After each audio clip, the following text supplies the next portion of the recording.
Hello hi നമസ്കാരം. ഞാൻ Justin. Welcome back. കഴിഞ്ഞ കുറേ നാളുകളായിട്ട് വീഡിയോ ഒന്നും ചെയ്യുന്നില്ലായിരുന്നു.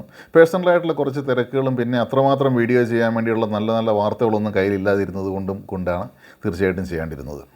ഇപ്പോൾ ഒരു പ്രത്യേക ഒരു അപ്ഡേറ്റ് തന്നെയാണ് എനിക്ക് നിങ്ങളോട് ഡിസ്കസ് ചെയ്യാൻ വേണ്ടിയിട്ടുള്ളത്. പ്രത്യേക അപ്ഡേറ്റ് എന്ന് പറഞ്ഞിട്ടുണ്ടെങ്കിൽ വളരെ പുതിയതായിട്ടുള്ള കാര്യമൊന്നുമല്ല. ഇപ്പോൾ നിലവിൽ എന്താണ് യാഥാർത്ഥ്യത്തിൽ ഉള്ള ന്യൂസിലാൻഡിലെ ജോലി സംബന്ധമായിട്ടുള്ള അവസ്ഥ എന്നുള്ളത്, നേഴ്സിംഗ് മേഖലയും അല്ലാത്ത മേഖലയിലും.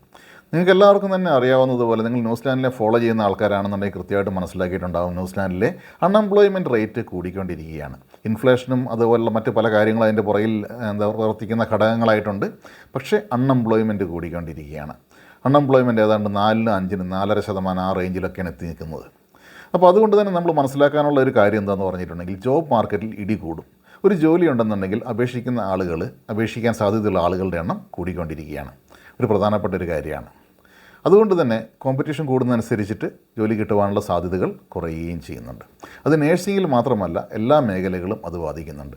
അതിൻ്റെ പ്രധാനപ്പെട്ട കാരണങ്ങൾ എനിക്ക് തോന്നുന്നു നമ്മുടെ ലേബർ ഗവൺമെൻറ് ശേഷം വന്ന നാഷണൽ ഗവൺമെൻറ് എടുത്ത ചില നയങ്ങളൊക്കെ ഉണ്ട് അതിനകത്ത് പ്രധാനമായിട്ടും ഗവൺമെൻറ് സെക്ടറിലൊക്കെ ജോലി ആവശ്യത്തിൽ കൂടുതലുള്ള ആളുകളെ പിരിച്ചുവിടുന്ന തരത്തിലുള്ള പ്രവർത്തനങ്ങൾ, അത്യാവശ്യത്തിനുള്ള ആൾക്കാരെ മാത്രം നിലനിർത്തിക്കൊണ്ട് പല ഡിപ്പാർട്ട്മെൻറ്റുകളും മുന്നോട്ടേക്ക് പോകാൻ വേണ്ടിയിട്ട് ഗവൺമെൻറ് ആവശ്യപ്പെട്ടു, ചിലവ് ചുരുക്കുക എന്നുള്ളൊരു ഭാഗത്തിൻ്റെ ഭാഗമായിട്ട്. അപ്പോൾ അതുകൊണ്ട് തന്നെ പ്രധാനപ്പെട്ട ടൗണുകളിലൊക്കെയുള്ള ഗവൺമെൻറ് സെക്ടറിലുള്ള ഒത്തിരി ആളുകൾക്ക് അവരുടെ ജോലി നഷ്ടപ്പെട്ടു. അപ്പോൾ അവർ പുറത്തിറങ്ങി ജോലി കണ്ടുപിടിക്കേണ്ട ഒരു സാഹചര്യം വന്നിരിക്കുകയാണ്. ഒന്ന്, അതേപോലെ തന്നെ ഈ കൂടുതലായിട്ടുള്ള എഡ്യൂക്കേറ്റഡ് ആയിട്ടുള്ള ആളുകൾ നമ്മുടെ ഈ രാജ്യത്തിലേക്ക് പുതുതായിട്ട് വന്നുകൊണ്ടിരിക്കുന്നുണ്ട്. തീർച്ചയായിട്ടും അവർക്കൊരു ജോലി കണ്ടുപിടിക്കണം. അവരും ഈ ജോബ് മാർക്കറ്റിലെ ഈ പൂളിനകത്തേക്ക് അവരും ജമ്പ് ചെയ്യുന്നു. അപ്പം തീർച്ചയായിട്ടും അതിനൊരു കോമ്പറ്റീഷനും മറ്റു കാര്യങ്ങളും കൂടുന്നുണ്ട്. അപ്പോൾ നമ്മുടെ നേഴ്സിംഗ് പ്രധാനമായ കാര്യമായതുകൊണ്ട് തന്നെ ഇപ്പം നേഴ്സിങ്ങിലുള്ള അവസ്ഥ എന്താണെന്ന് പറഞ്ഞിട്ടുണ്ടെങ്കിൽ, നിങ്ങൾ പലരും അറിഞ്ഞിട്ടുണ്ടാകുമായിരിക്കാം, നമ്മുടെ ന്യൂസിലാൻഡിൽ വന്ന നേഴ്സുമാർ, ഈ റീസെൻ്റായിട്ട് വന്ന നേഴ്സുമാർക്ക് കുറച്ച് ഹാർഡ്ഷിപ്പ് എല്ലാം കൂടുതലാണ്, കുറച്ച് ബുദ്ധിമുട്ടുകളുണ്ട്.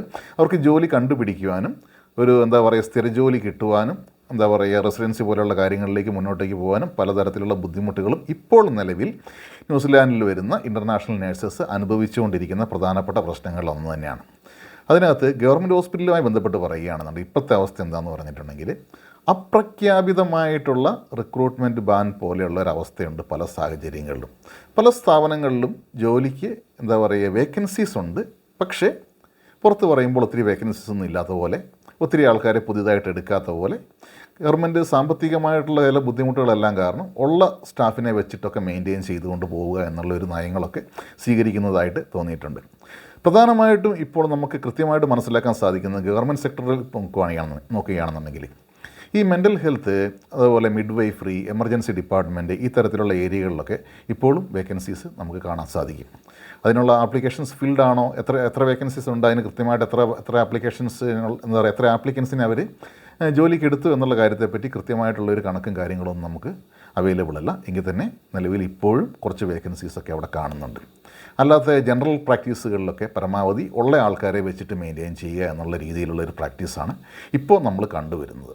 പ്രൈവറ്റ് ഹോസ്പിറ്റലുകൾ പറയുകയാണെന്നുണ്ടെങ്കിൽ, അതായത് നമ്മുടെ റെസ്റ്റ് ഹോമുകൾ, ഓൾഡ് ഏജ് സെൻറ്ററുകൾ പോലെയുള്ള സ്ഥാപനങ്ങൾ, ചെറിയ ചെറിയ ഹോസ്പിറ്റലുകൾ. അപ്പോൾ അങ്ങനെയുള്ള ഹോസ്പിറ്റലുകളുടെ ഒരു നയങ്ങൾ എന്താണെന്ന് പറഞ്ഞിട്ടുണ്ടെങ്കിൽ, കഴിഞ്ഞ ഗവൺമെൻറ് തന്നെ ഈ നഴ്സുമാരുടെ ശമ്പളം, അത് നഴ്സുമാരുടെ മാത്രമല്ല എല്ലാവരുടെയും ശമ്പളങ്ങളൊക്കെ കൂട്ടിയായിരുന്നു. അപ്പോൾ അത് നഴ്സുമാരുടേതും മാന്യമായ രീതിയിൽ കൂട്ടിയിട്ടുണ്ട്. അപ്പോൾ അതുകൊണ്ട് തന്നെ ചിലവ് ഈ സ്ഥാപനങ്ങൾക്ക് കൂടി. ഈ ഹോസ്പിറ്റലുകൾക്ക് നേരത്തെ $25 കൊടുത്തോണ്ട് അല്ലെങ്കിൽ $30 കൊടുത്തുകൊണ്ടിരിക്കുന്ന സ്ഥാപനങ്ങൾ ഇപ്പോൾ ഒരു മണിക്കൂറിന് ഒരു നേഴ്സിന് 40 വെച്ച് കൊടുക്കേണ്ട സാഹചര്യം വരികയാണ്.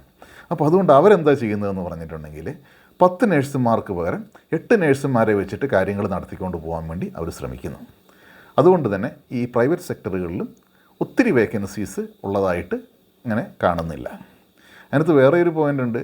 ചില ഹോസ്പിറ്റലുകളൊക്കെ എന്താണെന്ന് പറഞ്ഞിട്ടുണ്ടെങ്കിൽ ഒരു ആപ്ലിക്കൻറ്റിൻ്റെ വിസയ്ക്ക് സപ്പോർട്ട് ചെയ്യാൻ വേണ്ടിയിട്ട് ഒരു എംപ്ലോയറെ സംബന്ധിച്ചിട്ട് വലിയ ബുദ്ധിമുട്ടുള്ള കാര്യമൊന്നുമല്ല. എങ്കിൽ പോലും ചില പ്രൈവറ്റ് ഹോസ്പിറ്റലുകളൊക്കെ ആവശ്യപ്പെടുന്നത് വിസ ഉണ്ടെങ്കിൽ പോരെ, നമുക്ക് ജോലിക്ക് കൺസിഡർ ചെയ്യാമെന്നൊക്കെ ആവശ്യപ്പെടുന്ന ഒരു സാഹചര്യമുണ്ട്. അതാണ് ഇവിടുത്തെ അവസ്ഥ.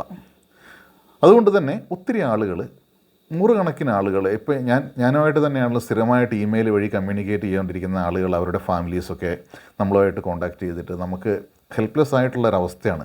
പരമാവധി ശ്രമിച്ചു, അപൂർവം ചില ആളുകൾക്ക് മാത്രം നമുക്ക് സഹായിക്കാൻ സാധിച്ചു. അല്ലാത്ത ആൾക്കാരുടെ എല്ലാം ഒന്നെങ്കിൽ റിപ്ലൈ പോലും അയക്കാൻ പറ്റാത്ത അവസ്ഥയെ അവസാനമായപ്പോഴത്തേക്കും. കാരണം അതേപോലെ ഇമെയിലുകൾ അതേപോലെ വരുന്നുണ്ട്. നമ്മൾ ഫോർവേഡ് ചെയ്തിട്ട് റിപ്ലൈയും മറ്റു കാര്യങ്ങളൊന്നുമില്ല. അല്ലെങ്കിൽ നമ്മളെന്താ പറയുക, നമുക്ക് നേരിട്ടറിയാവുന്ന എവിടെയെങ്കിലുമൊക്കെ വേക്കൻസി ഉണ്ടെങ്കിൽ ചിലപ്പോൾ പറഞ്ഞാൽ കേൾക്കുന്ന ആൾക്കാരൊക്കെ ഉണ്ടായിരുന്നു പണ്ട്. ഇപ്പോൾ അങ്ങനെ ഒരു അവസ്ഥ ഇല്ലാത്തൊരവസ്ഥയിലേക്ക് വന്നിരിക്കുകയാണ്.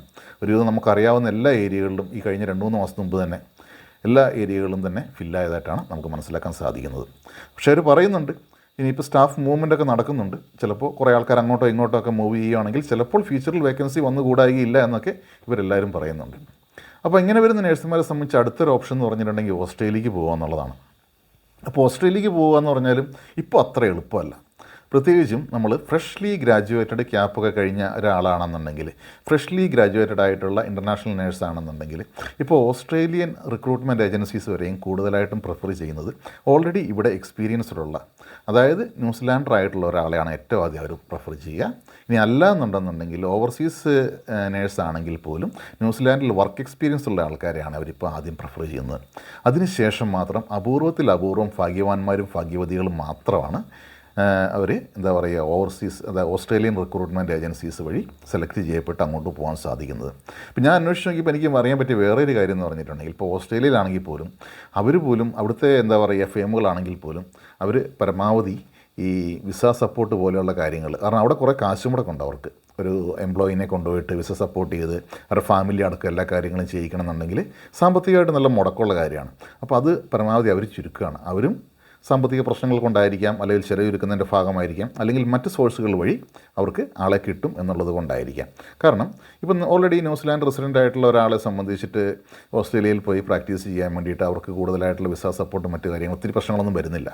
അതേ സ്ഥാനത്ത് ഒരു പുതിയ ഇൻ്റർനാഷണൽ നേഴ്സിനെ കൊണ്ടുവന്നിട്ട് സെറ്റ് ചെയ്യുക എന്ന് പറഞ്ഞിട്ടുണ്ടെങ്കിൽ അവർക്ക് സാമ്പത്തികമായിട്ട് മുടക്ക് വരുന്നൊരു കാര്യമാണ്. അപ്പോൾ അങ്ങനെ ഒരു എന്താ പറയുക ഒരു പ്രശ്നം അവിടെ നടക്കുന്നുണ്ട്.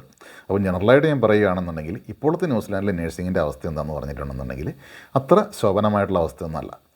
നിലവിൽ ഈ പറഞ്ഞ പോലെ നൂറുകണക്കിന് കുട്ടികൾ ഓരോ മാസവും വരുന്നുണ്ട്. അവരിൽ ഭാഗ്യവാന്മാരായിട്ടുള്ള കുറച്ച് ആളുകൾക്ക് ഇപ്പോഴും ജോലി കിട്ടുന്നുണ്ട്, ഞാൻ നേരത്തെ പറഞ്ഞതുപോലെ തന്നെ. പക്ഷേ അതിൽ എന്താ പറയുക 6-7 മാസമൊക്കെ ആയിട്ട് ഇവിടെ വന്നിട്ട് ജോലി കിട്ടാതെ അലയുന്ന, അതിനുവേണ്ടി കഷ്ടപ്പെടുന്ന ആളുകൾ ഇവിടെ ഉണ്ട് എന്നുള്ളത് ഒരു യാഥാർത്ഥ്യമാണ്. അപ്പം ശരിക്കും ചിന്തിച്ച് നോക്കുകയാണെങ്കിൽ നിങ്ങൾ വളരെ സേഫായിട്ടുള്ളൊരു ജോലി നിങ്ങൾക്ക് ഓൾറെഡി കയ്യിലുണ്ട് എന്നുണ്ടെന്നുണ്ടെങ്കിൽ, ഇപ്പം നിങ്ങളുടെ കാര്യം ഞാൻ പറയുന്നില്ല, ഇപ്പം ഞാനാണെന്നുണ്ടെങ്കിൽ ഞാൻ ചെയ്യാൻ താല്പര്യപ്പെടുക വളരെ സേഫായിട്ടുള്ളൊരു ജോലി എൻ്റെ കയ്യിലുണ്ട്. ഞാനിപ്പം ഇന്ത്യയിലാണെങ്കിൽ ഒരു ഗവൺമെൻറ് ജോലി നിൽക്കുകയാണ്, അല്ലെങ്കിൽ കുവൈറ്റിലോ അല്ലെങ്കിൽ അതേപോലെ മറ്റ് പല രാജ്യങ്ങളിലും വളരെ സ്റ്റേബിളായ രീതിയിൽ നല്ലൊരു ജോലിയിൽ നിൽക്കുകയാണെന്നുണ്ടെങ്കിൽ അത് രാജിവെച്ച് ഇവിടെ വന്നിട്ട് ഇവിടുത്തെ ഒരു എന്താ പറയുക ക്യാപ്പ് ചെയ്ത് ഇവിടെ ഒരു ജോലിയിലേക്ക് പോവുക എന്നുള്ളത് കുറച്ച് റിസ്ക്കി ആയിട്ടുള്ളൊരു തീരുമാനമായിട്ട് മാത്രമേ കൺസിഡർ ചെയ്യാൻ വേണ്ടി പറ്റുള്ളൂ. പക്ഷേ നിങ്ങൾ എന്താ പറയുക നിരുത്സാഹപ്പെടുത്താൻ വേണ്ടി പറയുന്നതല്ല, അവിടെ ഞാൻ പറയുന്നു നിങ്ങൾ give A try, do the best, good luck, thank you.